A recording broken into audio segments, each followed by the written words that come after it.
This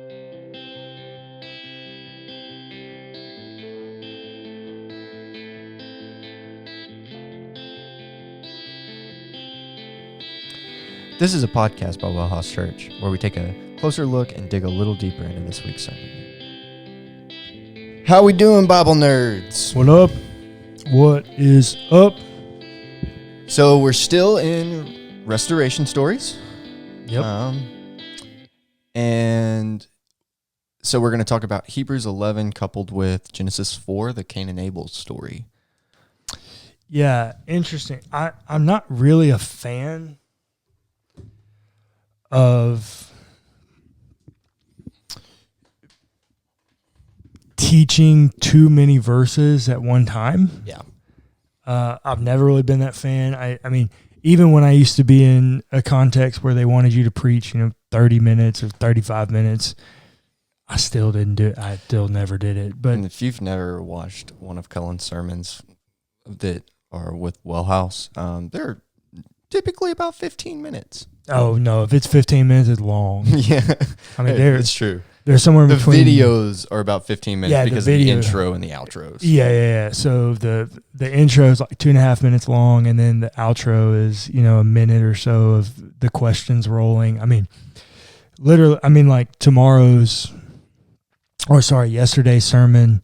At the time of recording this podcast, I've already filmed it, but I haven't edited it. Mm. But its raw, unedited version was 12.5 minutes. Wow, that's crazy. Yeah, like I don't like teaching a lot of text, and I felt like in order to do this one, I had to teach a lot of text, what I didn't like, but which is also why I'm grateful that we have this podcast, because it gives us a space to go in and fill in some of the gaps. Yeah, and this is a really interesting one because I talk a little bit, but I don't.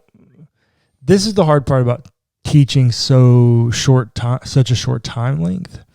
Is because you almost feel like you're not doing any part of it true justice. yeah. And which is the case here. And this is an important text. I mean, Hebrews 11:1 is by and large the way most people define faith. Yeah. Like if you ask somebody, what is faith? Most people are going to tell you that Go read Hebrews 11. Yeah, it's confidence in what's hoped for, or is the assurance of things hoped for, the conviction of things not seen. And what I really wanted to do, and I didn't do it, and I don't have it in my notes, so I'm going to be pulling it up while we talk. I think it's in Luke, but look at me. I go to get Google, and I just decide, no, I think I know the Bible better than Google. Look at that. It's quite hubris of me, I know. I'm pretty sure it's in Luke, but it's interesting that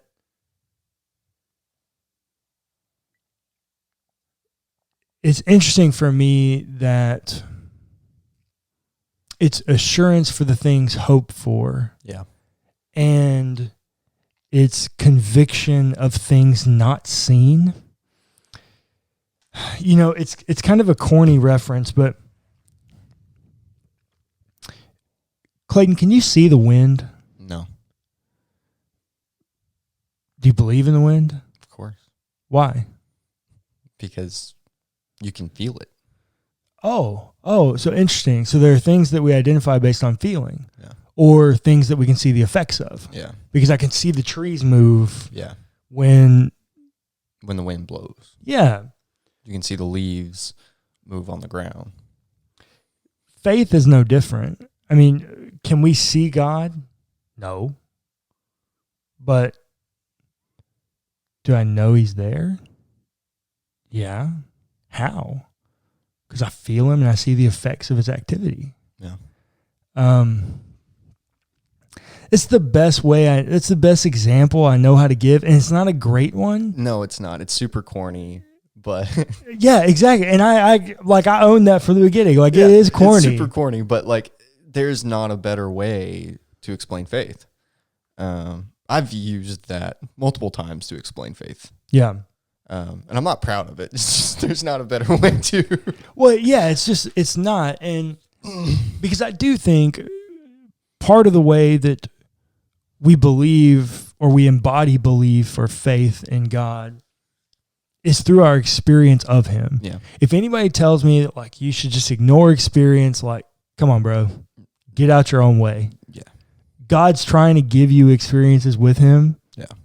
Like, treat them as such. Treat them as gifts. I mean, so we can be confident in God because of our experiences with him and our ability to see his activity in the world. I mean, marriages restored don't just happen on good faith. Mm-hmm. They happen because of Jesus. Yeah. I mean, we can see the activity of Christ. We can see the activity of God, and we can feel him in our own experiences. And that's faith. It's knowing that he's there. It's the conviction of things hoped for, embodying on the resurrection. I mean, but it is kind of a corny reference. It is. I don't. There's listeners, not a better way to explain if you got a better one, get in the community group on Facebook. Go to my WellHouse Church on Facebook and get in there in a closer look community group and give us some better examples. Because I don't know another one. And I've asked a lot of people this, and I can't get a better one than the wind, which kind of stinks because I wish I could get a better one. But interesting too,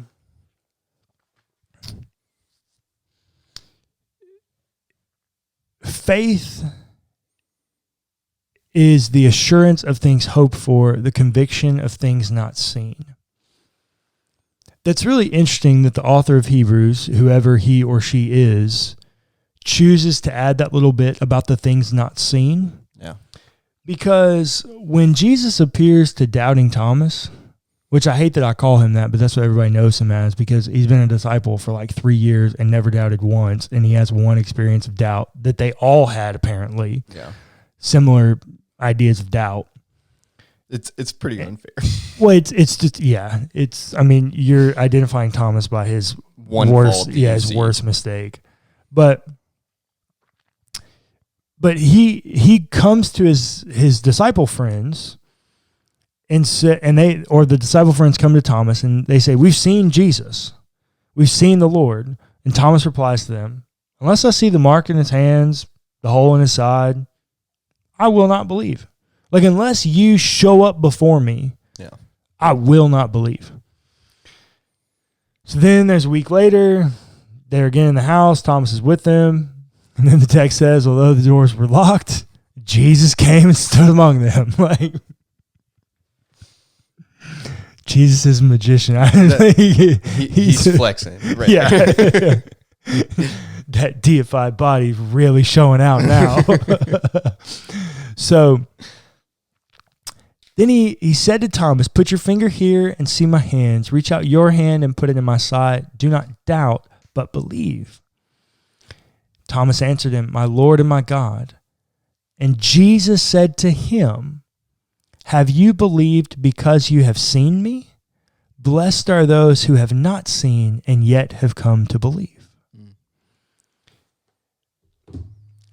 I think it's really interesting that the author of Hebrews puts that bit in there, that is the thing unseen, because Jesus seems to have a special affinity for those who have not seen. Mm-hmm.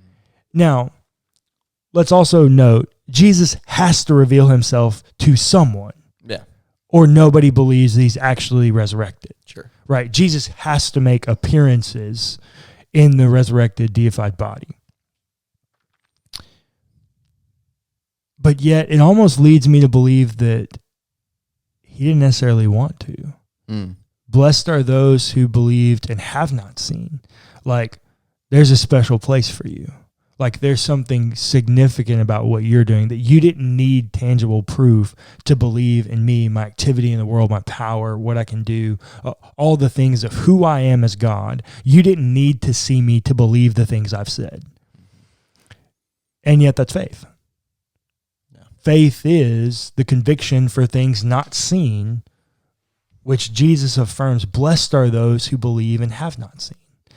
These things seem to go hand in hand, which I think is kind of cool that they tie together that way. So that's the faith part. Like, I think that needs to be worked out more, but we're halfway through the podcast and we haven't even talked about Cain and Abel yet. Yeah. Which needs to be talked about. So let me turn back to Hebrews 11 and read, what is that, verse 4 and following? Yeah. So interesting. He says, by faith, Abel offered to God a more acceptable sacrifice than Cain's. Through this, he received approval as righteous, God himself giving approval to his gifts. He died, but through his faith, he still speaks. So through his faith, he still speaks as his story lives on, right? Is what that is, that it's a story worth telling. Yeah. But interestingly, there's a whole lot more to that story than what the author of Hebrews is telling us. Like, that story is packed with far more information and details than what he's alluding to here. Yeah. So, as it's detailed out in the story, if you haven't watched it, go watch it, because I don't want to spend all the time rehashing all the stuff I already said. But there's something that fascinates me about this text, and I do a little bit with it in the story, but that's more as a setup for where I'm taking it.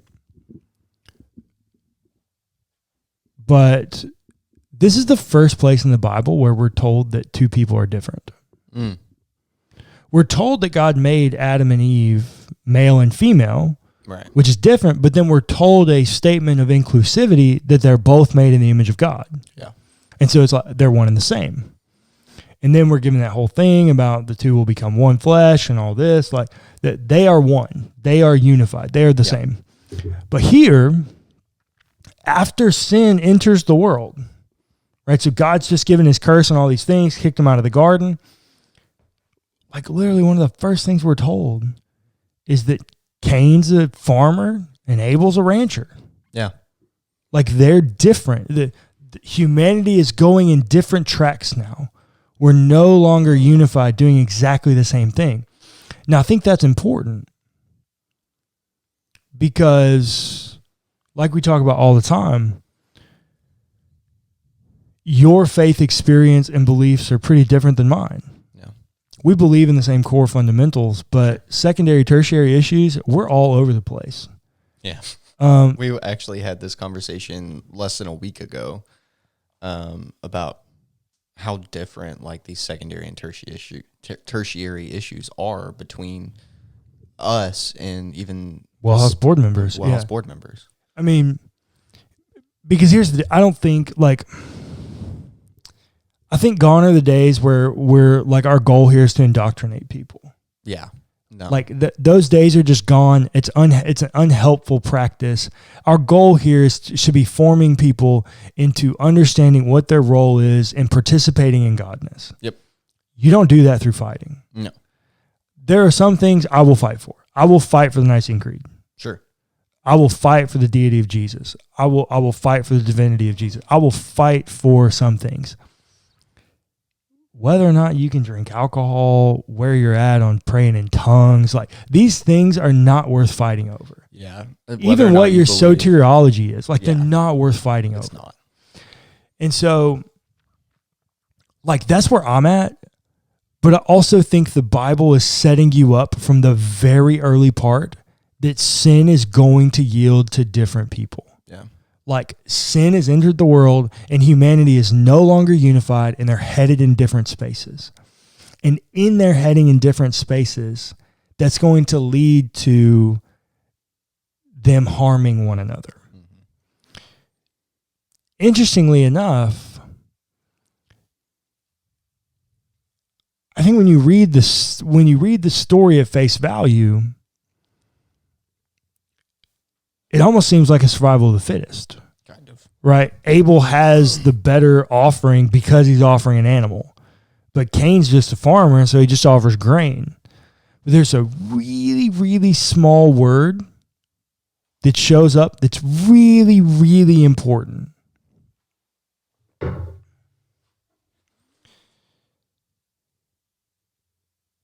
Verse 3. In the course of time, Cain brought to the Lord an offering of the fruit of the ground. Verse 4. And Abel, for his part, brought of the firstlings of his flock, their fat portions.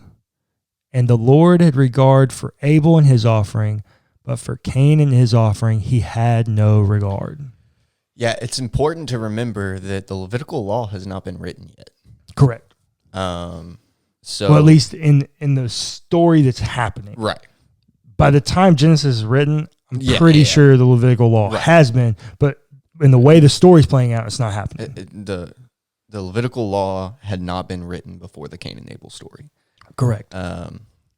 So there were no set sacrificial laws. Yeah. No. God had to tell them to do sacrifice somehow. Sure. Which we're not told exactly how that happens. But they show up doing sacrifice. So God probably told them and maybe gave them some parameters, but it's not recorded in the text. Right. I'd never picked up on that before, but you're right. And Abel brought the firstlings, the fruit, the best of what stuff, he had, all of the good things, right? The best of what he had. That's our 10%, right? And it doesn't seem that Cain did that, and that's why God favored Abel. And interestingly enough, so look, when Adam and Eve sin, the whole narrative there with the tree of knowledge of good and evil is that God said, "Hey, I'm God. I've made you. I've given you this paradise to live in, but I'm going to put this tree over here that's the knowledge of good and evil, which I have, but you don't have. The only thing you know is good. And so if you eat that, you're choosing to be me. You're trying to be me by having a knowledge of good and evil that you think you can do something with that I can't." Yeah. So that's what we're doing there. So when they eat the tree, or they eat the fruit of the tree of the knowledge of good and evil, interestingly enough, they're trying to become God. Right. In functionality is what they're doing. And then they turn on one another, blaming each other for their attempt to be God. The story is being repeated here. Mm-hmm. They're turning against one another in their attempts to please God. And that's going to be repeated. The Tower of Babel. We're building a tower up to be like God. And God says, let me scatter you. Let me turn you against one another in language, not in violence, because you're trying to be me. The whole thing is this repetitive pattern of humanity trying to please or attain the level of God and turning against one another in response to when they can't do it. Can I go back to the indoctrination thing? Yeah. That's exactly what we're doing when we start arguing like the secondary and tertiary issues. Well, yeah, that was my point. But sorry. Yeah, it is. That's exactly what we're doing. It is. We think that we know better and that we're more like God than you. Yeah. And so we fight and we turn on each other. Yeah. I've actually seen people go to blows over theology before. Yeah. Well, interestingly enough, that's really only like a really conservative fundamentalist kind of approach, because liberal people, honestly, it's kind of funny, but the more liberal you are, the more you realize you don't know. And the more you realize you don't have to know all the answers. Yeah. And you really stop kind of caring too at some level. Well, so there are some things you stop caring about for sure. Yeah. But so all that to say, I think there's a really important part here. And this was kind of the basis of my message, my story, is like, it's about the first fruit. It's about the best of what you have. Now, I also make this comment, and I want to explore this more. We don't know what kind of herd Abel had. Yeah. What if it's a gangle of mangy, disease-infested sheep? Yeah. We don't know.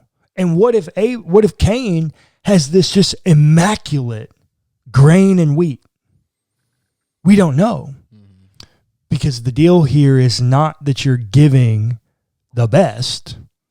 You're giving your best. Mm. You're giving the best of what you have. That's the other thing. That's a sliding scale.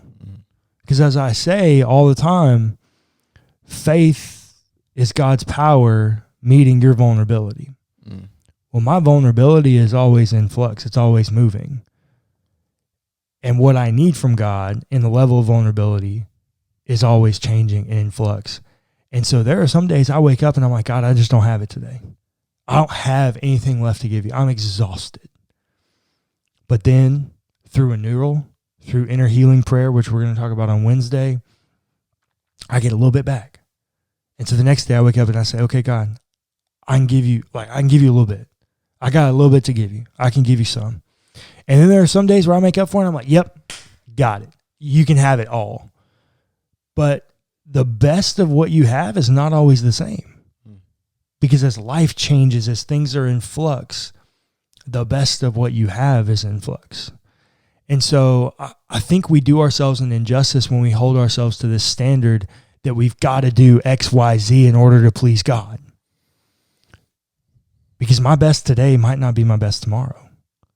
And my best today might not have been good enough a year ago.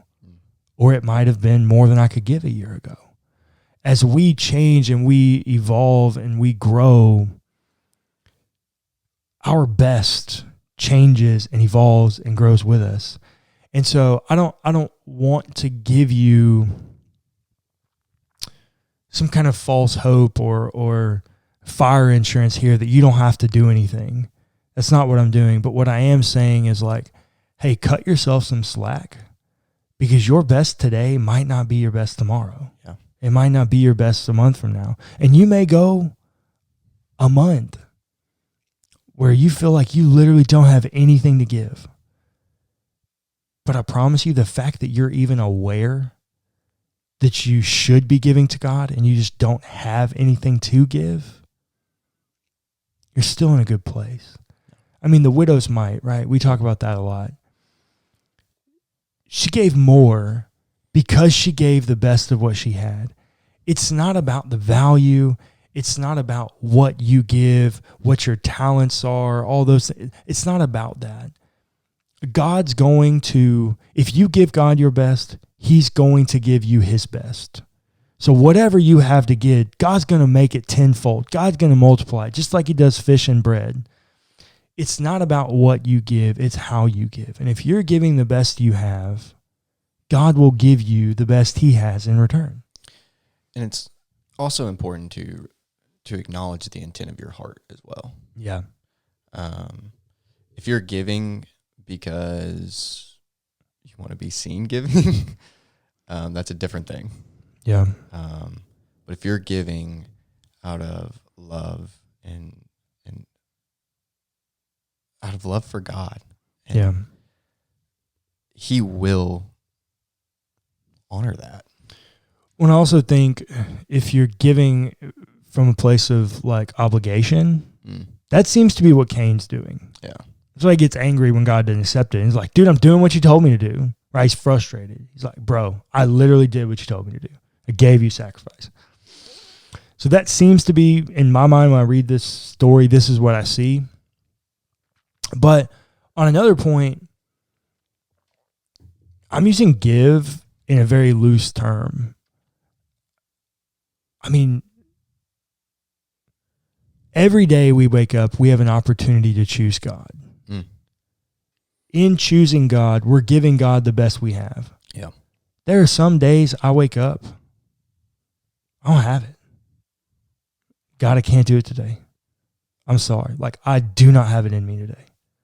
I'm beat down. I'm a person of brokenness, of sin, of shame, of all these things. And like, I just don't have it in me today. Yeah. I tell people this all the time. There are a lot of mornings that I wake up and pray, Lord, help me in my unbelief. Because like, we're all broken people. We all have trauma. We all have things going on in our lives. And I'm no different. Sometimes I wake up and go, God, I don't have it in me today. Help me in my unbelief. But like, oddly enough, in that moment, that is truly the best I have to offer. Because I could wake up and go, curse you, God, you don't care about me. But literally waking up and going, hey, God, I know you're there. I know I'm in a rough place. Help me in my unbelief. It's all I can give you today. It's all I got to give. And then there are other days I wake up, I'm like, God, I got a lot. Let's go. And a 30-minute devotion time, my practicing presence time, turns into 4 hours. There are days where I have a lot to give. And there are days where I don't have much. And that's okay. You don't always have to give or hold yourself to this expectation that every day I've got to give the same amount, because you might not have the capacity every day to give the same amount. Yeah. And that's okay. As long as every day you're giving the best of what you have for that day, God will give you the best of what he has.